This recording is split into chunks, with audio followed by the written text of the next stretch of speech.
The 4th of October is a special date for me. St. Francis Day, as well as Kate and my wedding anniversary. The church we were married in was celebrating Harvest Festival, and we were surrounded by fruit and veg. It felt like fertility symbols on our wedding day. And then off to Italy for our honeymoon and staying in Gubbio, where the story goes, St. Francis tames the wild wolf that was terrorizing the town. There are many stories of saints and holy people communing with animals. You may know the story of St. Cuthbert and the sea otters, or St. Columba and the white horse, or the wonderful St. Macarius of Alexandria and the grateful hyena. You can look them up.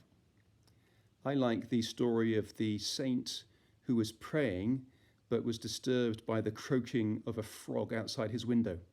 Brother Bruno tried to ignore the noise, but in the end gave up and leant out of his window and shouted, "Be quiet!" At which point, because he was a saint, all the animals around kept silence to help his prayers. But then Brother Bruno was disturbed by an inner voice who said to him, maybe God is as pleased with the croaking of the frog as God is with your prayers. Brother Bruno replied, "What could please God about that horrible sound?"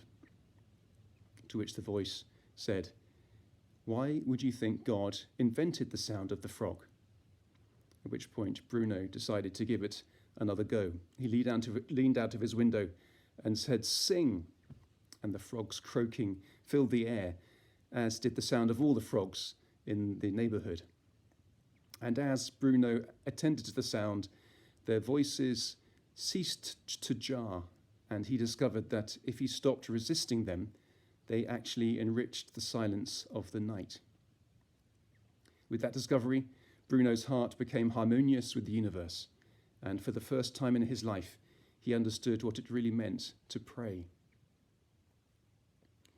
These legends of saints and animals remind us of the spiritual dimension to the environmental crisis we are facing. These saints could commune with creatures because their holiness connected deeply with the holiness of all creation. God's presence in all things motivates our overdue care of the environment.